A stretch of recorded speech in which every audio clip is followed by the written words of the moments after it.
அன்பு தமிழ் நெஞ்சங்கள் அனைவருக்கும் வணக்கம். இது உங்கள் bachelor of business club channel. இன்றைக்கி இந்த வீடியோவில் ஒரு தொழிலை பற்றின செய்தியை தான் நான் சொல்ல போகிறேன். அது என்ன அப்படின்னு பார்த்தீங்கன்னா, பனங்கிழங்க வச்சு சில பொருட்கள் தயாரித்து அவர் பார்த்திங்கன்னா நல்ல லாபத்துக்கு சேல்ஸ் பண்ணிட்டு இருக்காரு.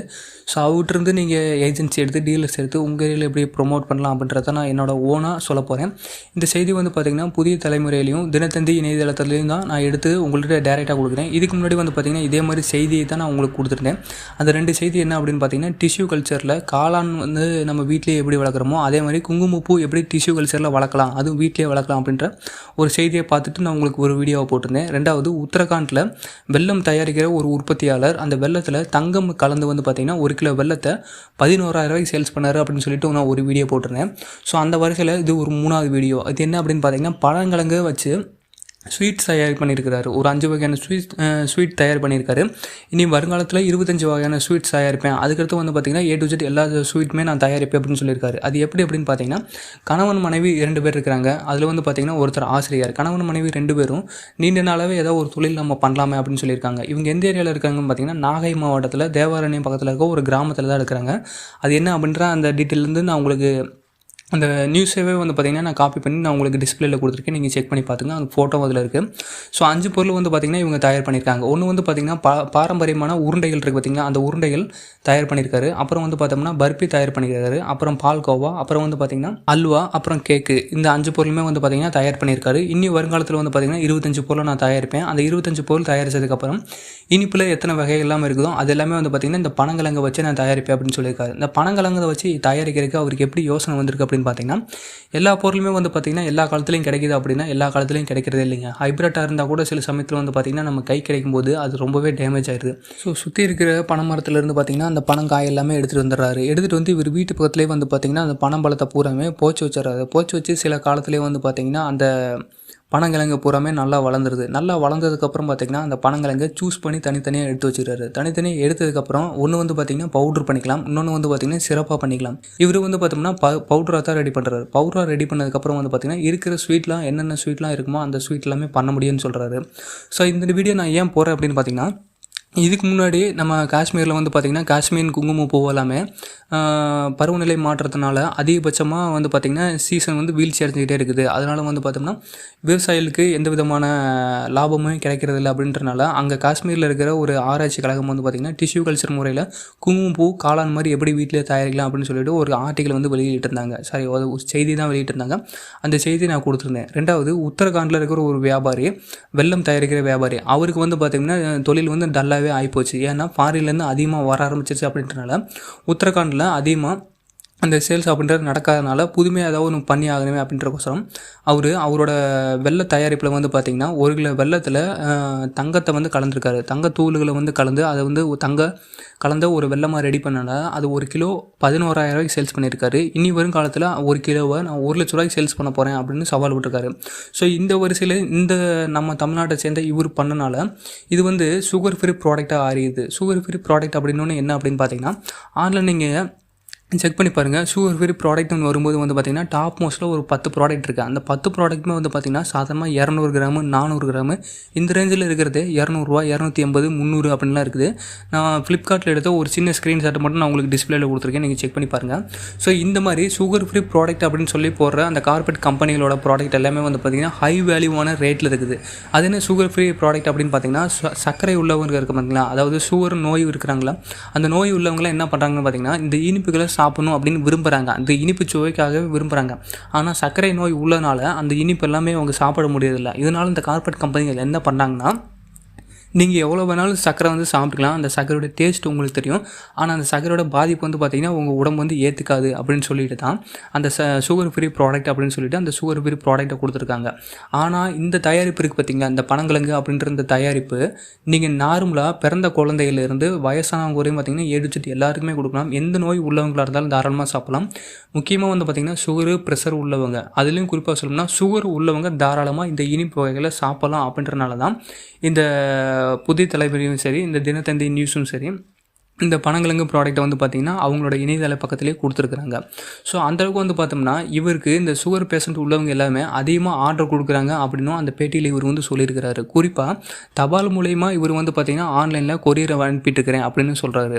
ஸோ அந்தளவுக்கு வந்து பார்த்திங்கன்னா இன்றைக்கி இருக்கிற மக்களுக்கு பனங்கிழங்கோட வேல்யூ நல்லா தெரியும். ரெண்டாவது வந்து பார்த்திங்கன்னா இன்றைக்கி சுகரு ப்ரெஷர் உள்ளவங்களாம் யார் அப்படின்னு பார்த்திங்கன்னா 50 வயசு 55 வயசுக்கு மேலே உள்ளவங்க தான் அதிகமாக இருக்காங்க. அவங்களுக்கு வந்து பார்த்திங்கன்னா இந்த பனங்கிழங்கோட நன்மை என்ன அப்படின்றது நல்லாவே தெரியும். ரெண்டாவது பனங்கிழங்குல செய்யக்கூடிய இந்த ஒரு புது விஷயம் அப்படின்றனால எல்லாருமே அதிகமாக வாங்கி பயன்படுத்துகிறாங்க. ஏன் அப்படின்னு பார்த்தோம்னா இன்றைக்கி நீங்கள் யூடியூப்லேயே ஒரு வீடியோ அடித்து பாருங்கள். சாதாரணமாக கீழே ஒரு லாலிபாப் கிடக்கும், சாக்லேட் கிடக்கும். ஆனால் வந்து பார்த்திங்கன்னா ஒரு எறும்பு கூட்டம் அதை தாண்டி வந்து போயிட்டே இருக்கும். இதே ஒரு நம்ம வீட்டில் யூஸ் பண்ணுற அந்த நாட்டு சக்கரையோ மண்டவளதே போட்டோம்னா கொயன்னு பார்த்திங்கன்னா அந்த எறும்பு பூரா மொச்சிட்டு இருக்கும். இது எல்லாமே பார்த்திங்கன்னா நமக்கு நல்லா தெரிஞ்ச ஒரு விஷயம் தான். அதனால தான் நான் சொல்கிறேன் என்னென்னா அந்த நபர்கிட்ட நீங்கள் போங்க. அதோட அட்ரஸே வந்து பார்த்திங்கன்னா சிம்பிளாக தான் கொடுத்துருந்தாங்க. நாகை மாவட்டம் வேதாரண்ய அதிக உள்ள ஒரு கிராமம் அப்படின்னு தான் கொடுத்துருக்காங்க. அந்த கிராமத்து பேர் நான் டிஸ்பிளேயில் கொடுத்துருக்கேன், நீங்கள் செக் பண்ணி பார்த்துங்க. அங்கே நீங்கள் போனீங்க அப்படின்னா இவர்கிட்ட வந்து பார்த்திங்கன்னா இவங்ககிட்ட டீல் பேசிக்கலாம். அது என்னென்னா பைபேக் ஆஃபர் வந்து கொடுக்கலாம். நான் வந்து நீங்கள் உற்பத்தி பண்ணுற பொருளை நான் வாங்கி என்னோடய மாவட்டத்தில் நான் சேல்ஸ் பண்ணுறேன், அதுக்கு உண்டான ஒரு அக்ரிமெண்ட் நம்ம போட்டுக்கலாம்னு சொல்லிட்டு ஒரு சின்ன அக்ரிமெண்ட் மாதிரி நீங்கள் ஒரு பத்திரத்தை போட்டாலும் சரி, அப்படி வந்து பார்த்திங்கன்னா சாதாரணமாக வாய்ப்பேச்சில் சொல்லிட்டாலும் சரி, அந்த மாதிரி நீங்கள் பண்ணதுக்கப்புறம் நீங்கள் டேரெக்டாக அவரோட பொருட்களை வாங்கி உங்கள் ஏரியாவில் வந்து சேல்ஸ் பண்ணுங்கள். உங்கள் ஏரியாவில் எப்படி சேல்ஸ் பண்ணுறேன் அப்படின்னு சேல்ஸ் பண்ண சொல்கிறேன் அப்படின்னு பார்த்தோம்னா இப்போது இந்த புது ப்ராடக்ட்லாம் வந்து பார்த்திங்கன்னா அதிகமாக வந்து நம்ம தமிழ் ஆளுகளே உற்பத்தி பண்ணிகிட்டே இருக்கிறாங்க. அந்த உற்பத்தி பண்ணும்போது புது ஏஜென்சியாக நீங்கள் மாறுங்க அப்படின்னு சொல்கிறேன். அந்த மாதிரி ஆள்கிட்ட எல்லாமே கூகுள் பண்ணி பார்த்தாலும் சரி, இந்த யூடியூப் பண்ணி பார்த்தாலும் சரி, அதிகமான ஆட்கள்லாம் இருக்காங்க. அவங்கக்கிட்ட போய் நீங்கள் இந்த மாதிரி உங்கள் ப்ராடக்ட் வந்து எனக்கு ரெடி பண்ணி கொடுங்க, நானே வாங்கி அந்த மாதிரி ஏஜென்சி வச்சுருக்கேன், ஏஜென்சியில் போய் டேரெக்டாக சேல்ஸ் பண்ணிக்கிறேன் அப்படின்னு சொல்கிறேன். இந்த ஏஜென்சி அப்படின்றது என்ன அப்படின்றது நான் ஃபஸ்ட்டு சொல்லிடுறேன். அதாவது cool drinks company, Horlicks company, biscuit company, அப்புறம் வந்து பார்த்திங்கன்னா இந்த ஐடிசி ப்ராடக்ட்டு, அப்புறம் யூனிலிவர் ப்ராடக்ட்டு, இந்த சோப்பு சீப்பு, இது எல்லாமே வந்து பார்த்திங்கன்னா ஒரு மளிகை கடையில் விற்கிற முக்கால்வாசி ஐட்டம் எல்லாமே ஏஜென்சி தான் வந்து பார்த்திங்கன்னா லாரியில் வந்து வாரம் சப்ளை பண்ணிட்டு போயிட்டுருக்காங்க. அவங்ககிட்ட வந்து பார்த்திங்கன்னா ஒரு டார்கெட்டுன்ற ஃபிக்ஸ் பண்ணிடுறாங்க. இப்போ நாமளே அந்த ஏஜென்சி எடுத்தோம்னா நமக்கு அந்த டார்கெட் அப்படின்றத ஃபிக்ஸ் பண்ணி அவன் சம்பாதிக்காக நம்ம உயிரை போட்டு எடுத்துகிறோம். அவனுக்கு வந்து பார்த்திங்கன்னா மேனுஃபேக்சர் பண்ணுற கம்பெனி ஃபுல் அண்ட் ஃபுல் வந்து பார்த்திங்கன்னா 10 லட்சம் 20 லட்சம் 1 கோடி ரூபா வரையும் பார்த்திங்கன்னா கிரெடிட்டில் கொடுத்துட்றாங்க. நான் உற்பத்தி பண்ணி தரேன், அந்த உற்பத்தி பண்ண பொருளை எனக்கு நீ விற்று கொடு, நீ விற்று கொடுத்தேன்னா இவ்வளோ நாளில் விற்று கொடுத்தேன்னா உனக்கு இவ்வளோ வந்து ப்ராஃபிட் நான் கொடுக்குறேன் அப்படின்னு சொல்லிட்டு அதுக்கு தகுந்த மாதிரி இன்சென்டிவ், அதுக்கு தகுந்த மாதிரி கமிஷன், அதுக்கு தகுந்த மாதிரி லாபத்தை கொடுக்குறனால இந்த ஏஜென்சிக்காரனுக்கு மேலே இந்த டிஸ்ட்ரிபியூட்டர் என்ன பண்ணுறானுங்கன்னா அதிகப்படியான டார்கெட்டை தலையில் திணிச்சிட்டு எவன் அதிகமாக சேல்ஸ் பண்ணுறானோ அவனுக்கு வந்து பார்த்திங்கன்னா நான் உனக்கு இவ்வளோ தூரம் சலுகை தரணுன்னு அந்த டிஸ்ட்ரிபியூட்டர் எல்லாமே சொல்கிறனால இந்த ஏஜென்சிக்காரனுக்கு எல்லாமே வேறு வழி இல்லாமல் நாயாக போய் அலைகிறானுங்க. நம்மளை வச்சு தான் அந்த பெரிய பெரிய கார்பரேட் கம்பெனிகள் பூராமே நல்லா வளருது. ஸோ நாம் என்ன பண்ணலாம் அப்படின்னு பார்த்தோம்னா இந்த மாதிரி வேலைகள் செய்யாமல் நாமளே ஒரு ஏஜென்சியாக உருவாக்கலாம். நமக்கு வந்து பார்த்தோம்னா ஒரு ஜிஎஸ்டி மட்டும்தான் ஆக போகுது. ஒரு ட்ரேடர் அப்படின்னு சொல்லிட்டு இப்போ நீங்கள் என்ன பேர் யூஸ் பண்ணுறீங்களோ அந்த மாதிரி ஒரு பேரை நீங்கள் போட்டுட்டு ஜிஎஸ்டியில் வந்து பார்த்திங்கன்னா ட்ரேடர்னு மென்ஷன் பண்ண போகிறீங்க. இப்போ பேச்சுலர் ஆஃப் பிஸ்னஸ் கிளப் அப்படின்னு சொல்லிட்டு நம்ம சேனல் இருக்குல்ல, இந்த மாதிரி bachelor of business club agency அப்படின்னு போட்டுட்டு நம்ம ஒரு ஆடிட்டர்கிட்ட போய் நம்ம ஒரு ஜிஎஸ்டி மட்டும் எடுத்துட்டோம்னா ட்ரேடர் அப்படின்னு மாறிடலாம். அதாவது பொருளை வாங்கி விற்கிற ஆள் அப்படின்னு மாறிடலாம். அப்படி மாறிட்டோம்னா நமக்கு நாமே முதலாளி, நமக்கு எந்த டார்கெட்டுமே கிடையாது, எவனும் நம்ம கழுத்தை பிடிக்க போகிறது கிடையாது. இவ்வளோ தூரத்துக்கு ஏன் சேல்ஸ் பண்ணல, இவ்வளோ தூரத்துக்கு ஏன் சேல்ஸ் கம்மியாக பண்ணியிருக்கேன்னு சொல்லி எந்த நாய் நம்மக்கிட்ட கேள்வி கேட்க போகிறது கிடையாது.